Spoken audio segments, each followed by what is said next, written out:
Shakeel Ahmad classes में आप सभी का इस्तकबाल करता हूं, वेलकम करता हूं, स्वागत करता हूं। अस्सलाम वालेकुम दोस्तों। आज शिक्षा का विस्तार में हम ब्रिटिश क्राउन यानी कि 1857-58 के बाद से लेकर के जो शिक्षा का विस्तार 1947 तक हुआ उसके बारे में देखेंगे। तो देखिए, ब्रिटिश क्राउन के अंतर्गत यानी ब्रिटिश जो सरकार अधिनियम 1858 का आया, उसके बाद देखते हैं शिक्षा का विस्तार कैसे हुआ, उसको क्या क्या आयोग गठित हुआ और उसका उद्देश्य क्या था, मकसद क्या था। देखिए, ये सब आपको कहीं ना कहीं एक तरह से क्वेश्चन शिक्षक से संबंधित, आपको ये सब जो शिक्षक आयोग है उसके बारे में और इस ईयर के बारे में ज़रूर आपको याद रखना चाहिए, क्योंकि आपको कहीं ना कहीं आपको मिलान करने के लिए भी आ सकता हो, या कहीं आपको ऑप्शन में आपको रहेगा तो आपके लिए याद रहेगा, तो आप देख सकते हैं उसको, क्वेश्चन को अच्छी तरह कर सकते हैं। देखिए, ब्रिटिश क्राउन के अंतर्गत शिक्षा का विस्तार देखिए, फर्स्ट जो आता है हंटर शिक्षा आयोग 1882। देखिए, हंटर शिक्षा का आयोग 1882 में जो आया, देखिए समझिए, हंटर शिक्षा का आयोग जो है 1882 में आया, तो ये आया था किस लिए, तो 1854 में जो हम देखें कि जो डिस्पैच वुड्स, चार्ल्स वुड का डिस्पैच जो 1854 का एक्ट है, जिसके अंतर्गत हमने देखा कि शिक्षा का माध्यम जो है वो प्राथमिक स्तर पर क्या होना चाहिए या फिर भाषा क्या होना चाहिए, और स्कूली स्तर पर देख रहे हैं कि देसी, और प्राथमिक स्तर पर देखते हैं कि एक स्थानीय होना चाहिए, और उसके साथ साथ हम देखते हैं कि स्थानीय भाषा, उसके साथ साथ विश्वविद्यालय की बात करें यानी कि हायर एजुकेशन, तो इंग्लिश वहाँ पर रखा जाता है सिफारिश में। तो उसी में देखते हैं कि हंटर शिक्षा का आयोग आता है 1882, जो 1854 के डिस्पैच वुड्स जो है वो कमीशन जो एक्ट हुआ था उसको समीक्षा करना था। तो देखिए, हंटर शिक्षा का कमीशन का जो है समीक्षा किसको करना था, तो केवल प्राथमिक और माध्यमिक स्तर पर जो शिक्षा दिया जाता है उसका देखें कि स्थानीय भाषा में होना चाहिए और देसी भाषा होना चाहिए स्कूली स्तर तक, तो उसको समीक्षा करना था। लेकिन इसमें विश्वविद्यालय का कहीं भी कोई समीक्षा नहीं करना था, विश्वविद्यालय इससे परे है। तो इससे महत्वपूर्ण हंटर शिक्षा आयोग में देख लीजिए कि अगर आप शिक्षा का विस्तार करते हैं, देखते हैं, तो 1854 का जो वुड्स एक्ट है 1854 का, उसको देखते हैं कि समीक्षा करना था केवल प्राथमिक और माध्यमिक का, विश्वविद्यालय का नहीं। चलिए, और इसको देखते हैं कि इसी के सिफारिश पर अगले 20 साल में यानी 1882 से अगले 20 साल यानी 1900 तक देखते हैं कि बहुत सारे विश्वविद्यालय, जो बहुत सारे स्कूल और कॉलेज का स्थापना भी होता है, और विश्वविद्यालय का भी स्थापना बाद में होता है। बहुत सारा देखते हैं कि इलाहाबाद, पंजाब, अब तो देखते हैं कि 1900 के आसपास सब हो जाता है। चलिए, पटना विश्वविद्यालय के बाद में होता है 1900 के बाद, उसको भी देखेंगे। चलिए, तो हंटर शिक्षा आयोग में सिर्फ यही है कि 1882 में आया, चार्ल्स वुड्स एक्ट जो है 1854 में, उसी को समीक्षा करना था, प्राथमिक और माध्यमिक, विश्वविद्यालय का नहीं।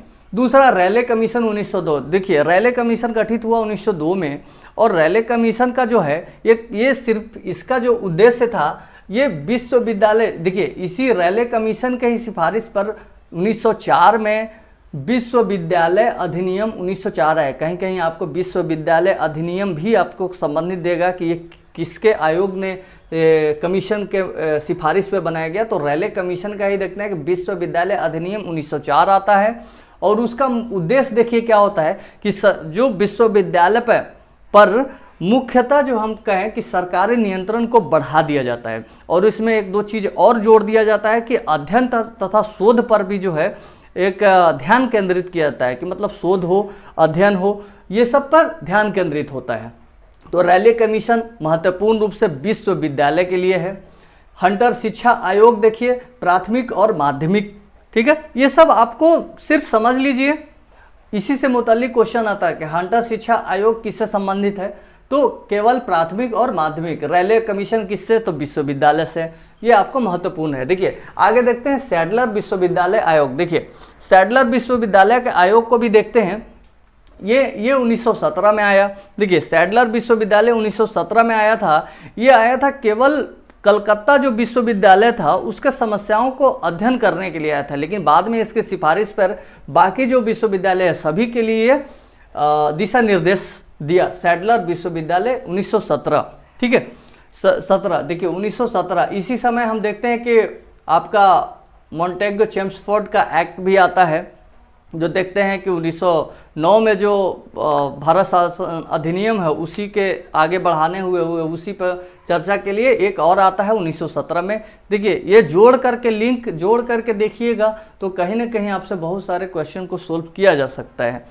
चलिए इसमें देखते हैं कि बात सिफारिश को अन्य पर भी किया गया। और इसका देखिए माध्यमिक प्राथमिक शिक्षा जो है इसको भी ऐसे भी समझते हैं कि इसका प्राथमिक से विश्वविद्यालय, अगर आप कोई प्राथमिक शिक्षा प्राप्त कर लेता है उसके बाद विश्वविद्यालय की ओर जाता है तो विश्वविद्यालय की ओर में जाएगा, शिक्षा स्तर पे जाएगा तो शिक्षा का अच्छी व्यवस्था करना।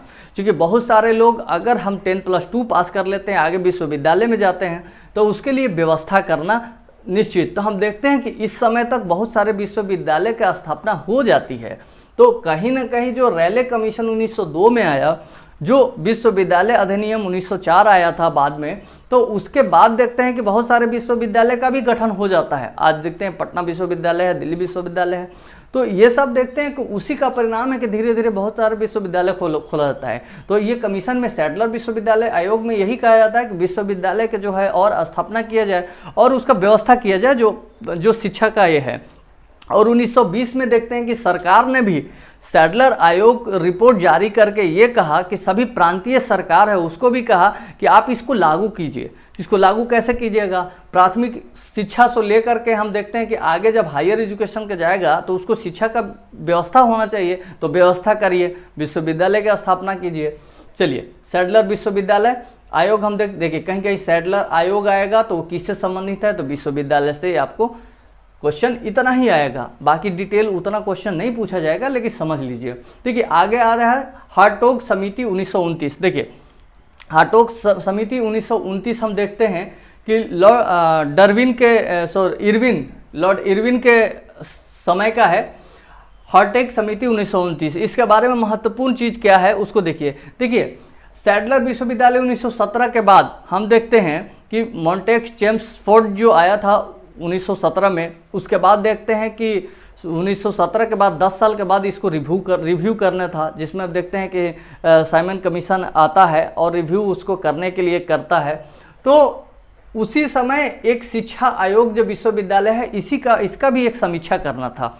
तो समीक्षा उस दरमियान इसलिए करना था कि शिक्षा का जो स्तर है वो थोड़ा नीचे आ रहा था, सुधार करना था। तो सुधार करने के लिए गठित होता है हार्टोग समिति 1929 में। तो ये हार्टोग समिति 1929 में जो शिक्षा का गिरावट है उसको सुधार करने के लिए आता है। तो महत्वपूर्ण रूप से इसमें क्या था कि प्राथमिक जो शिक्षा है, प्राथमिक शिक्षा जो है उस पर विशेष ध्यान दिया गया। तो हार्टोग समिति से संबंधित ये समझिए कि ये प्राथमिक शिक्षा पर महत्व पर जोर देने के लिए आया था। और इसके साथ साथ एक और आया था प्राथमिक शिक्षा के बाद कि विश्वविद्यालय में जो है उसमें एक नियम जो है वो साधारण, इससे पहले देखते हैं कि नियम जो है उतना अत्यंत कठोर नहीं था विश्वविद्यालय से प्रवेश संबंधित, यानी एंट्री आपको मिलेगा आसानी से मिल जाता था, विश्वविद्यालय में एंट्री आसानी से मिला जाता था, एडमिशन हो जाती थी। लेकिन इससे संबंधित हार्टोग समिति ने विश्वविद्यालय के में प्रवेश से संबंधित कड़े जो है वो नियम बनाया, अत्यंत कठोर नियम बनाया। और हार्टोग समिति से प्राथमिक शिक्षा और विश्वविद्यालय में प्रवेश से संबंधित कड़ा नियम बनाए। ये महत्वपूर्ण दो बातें इससे निकल के आती हैं। आगे देखते हैं कि वर्धा योजना 1937 में। देखिए वर्धा योजना से हम समझते हैं कि देखिए वर्धा योजना जो आया था ये कहीं ना कहीं एज को नियंत्रित करने के लिए आया था। ठीक है, इसमें आपको एज को नियंत्रित करते हैं। निःशुल्क शिक्षा हम देखते हैं कि 7 वर्ष से अगर 14 वर्ष 7 वर्ष से 14 वर्ष तक जो लोग हैं, जो बच्चे हैं, उसको निःशुल्क शिक्षा दिया जाएगा। ये इसमें वर्धा योजना में आया कि 7 वर्ष से 14 वर्ष तक जो लोग हैं उसको निःशुल्क शिक्षा दिया जाए। तो वर्धा योजना से यही समझिए कि एक तरह से आज देखते हैं कि 14 साल तक नीचे तक का बच्चा को शिक्षा जो है वो एक तरह से निःशुल्क दिया जाता है। तो कहीं ना कहीं शुरुआत यहीं से हुआ था कि 7 वर्ष से 14 वर्ष तक के बच्चे को निःशुल्क शिक्षा दी जाए, वर्धा योजना 1937 के द्वारा। तो वर्धा योजना से समझिए ये चीज़ें आती है निकल के। आगे देखते हैं सर्जेंट योजना 1944। देखिए सर्जेंट योजना से भी इसी का एक विशेष कह सकते हैं इसी से संबंधित है, ये भी आयु से संबंधित है। सर्जेंट योजना 1944 में आया। तो सर्जेंट योजना में ये कहा गया कि केंद्रीय शिक्षा जो है, एक मंडल ने एक राष्ट्रीय स्तर पर एक सिफारिश तैयार किया, योजना तैयार किया। इसमें यह कहा गया कि शिक्षा का आयु जो है वो निर्धारित कर दिया जाए। तो शिक्षा का आयु इसमें निर्धारित किया गया और इसके साथ साथ जो 7 वर्ष से 14 वर्ष तक का शिक्षा के आयु कहा जाता था, इससे पहले वर्धा योजना में कि निःशुल्क शिक्षा दिया जाएगा, इसमें थोड़ा सा घटा करके 6 से 11 वर्ष किया गया। 6 से 11 वर्ष के आयु के बच्चे जो हैं उसको निःशुल्क प्राथमिक शिक्षा अनिवार्य बना दिया गया। तो शिक्षा का हम कह सकते हैं कि आज अधिकार जो अधिनियम जो पास हुआ था, वो देखते हैं कि इसमें ही कहीं ना कहीं शिक्षा का सर्जेंट योजना जो है शिक्षा का एक तरह से अनिवार्य बना दिया गया। 6 से 11 वर्ष को बच्चे को निःशुल्क शिक्षा और अनिवार्य बनाया गया।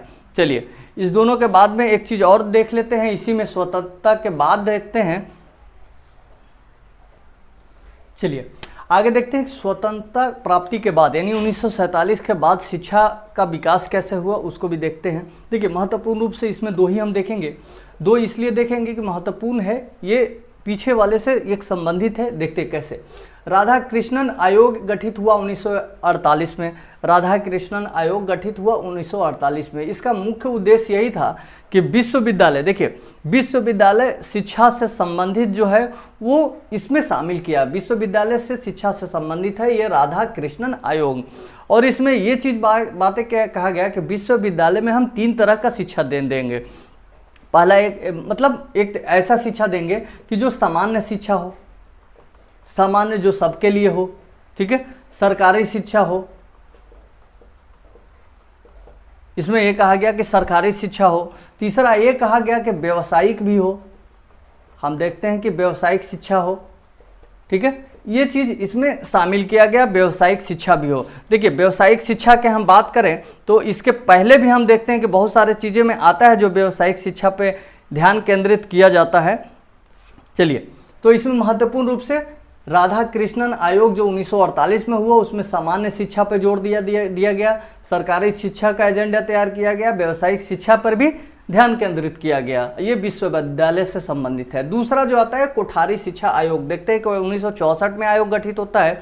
बाद में देखता है कि यही कि 1968 में राष्ट्रीय शिक्षा नीति बनती है। 1968 में राष्ट्रीय शिक्षा नीति जो कोठारी शिक्षा आयोग का जो रिकमेंडेशन है उसी को लागू किया जाता है। 1968 में समीक्षा कर एक राष्ट्रीय शिक्षा नीति लाया जाता है। इसमें महत्वपूर्ण रूप से 2 बातें हैं।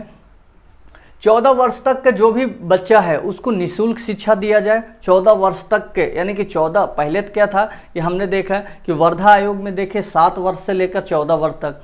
आगे देखे कि सर्जेंट योजना में हमने देखा कि उसमें 6 वर्ष से लेकर 11 वर्ष तक था। लेकिन इसको फिर लाया गया कोठारी शिक्षा आयोग में कि 14 वर्ष तक यानी कि 14 वर्ष से नीचे जो भी बच्चे हैं उनको निःशुल्क शिक्षा दिया जाए और अनिवार्य भी घोषित किया। हालांकि अनिवार्य देखते हैं कि इससे पहले सर्जेंट में भी अनिवार्य कर दिया जाता है, लेकिन 6 से 11 साल के बच्चों को, यहाँ पर क्या है 14 साल तक के बच्चों को। दूसरा एक और चीज़ इसमें आया गया, देखिए आज जो केंद्र में एक बजट पास होता है, इसके साथ साथ राज्य में भी एक बजट पास होता है एवरी ईयर कि हम किस विषय पर, किस क्षेत्र पर कितना हम खर्च करेंगे, शिक्षा पर कितना खर्च करेंगे। और आगे हम देखते हैं कि जो अलग अलग क्षेत्र में कृषि पर कितना खर्च करेंगे, ये सब चीज़ों आता है। तो इसमें भी एक तय किया गया, कोठारी शिक्षा आयोग में एक सिफारिश किया कि राष्ट्रीय आय जो होता है उसका हम 6% मिनिमम जो है व्यय करना होगा, किस पर, शिक्षा पर। तो 6% उसी में कह दिया गया कि 6% तो करना ही पड़ेगा शिक्षा पर खर्च आपको। राष्ट्रीय आधार पर राष्ट्रीय आय का जो भी आ रहा है उसका 6% आपको शिक्षा पे खर्च करना पड़ेगा। आज देखते हैं कि दिल्ली जो है वो बहुत सबसे ज़्यादा हम देखते हैं कि शिक्षा पे खर्च करती है। बाकी भी जो है स्टेट्स है वो भी शिक्षा पे काफ़ी खर्च है, से बहुत ज़्यादा डबल डिजिट में होती है, वो भी 25, 30, 40% तक होती है। तो ये सब यही से शुरू होता है कोठारी शिक्षा आयोग से। तो हम लोग ने आज देखा कि भारतीय शिक्षा का विकास जो है वो इससे पहले वीडियो में हमने देखा कि शिक्षा का विकास ब्रिटिश के अंतर्गत क्या क्या होता है। इस वीडियो में हमने देखा कि ब्रिटिश क्राउन के अंतर्गत क्या था। उसके बाद देखा कि स्वतंत्रता प्राप्ति के बाद शिक्षा का विकास कैसे हुआ। उन 2 वीडियो में देखेंगे हम लोग। आगे हम एक और लेके आएंगे अभी कि भारत में प्रेस का जो विकास कैसे हुआ है। प्रेस देखते हैं कि एक तरह से पत्राचार अधिनियम जो आता है, पत्राचार जो आज जो है पत्रकारिता, उसको भी कैसे आया और क्या हुआ, उसको भी एक वीडियो में लेकर आऊँगा। चलिए आज के लिए इतना ही। मैं उम्मीद करता हूँ कि आपको अच्छा लगेगा, तो प्लीज़ लाइक, सब्सक्राइब और शेयर ज़रूर कीजिएगा और मेरे साथ बने रहिए। Thank you.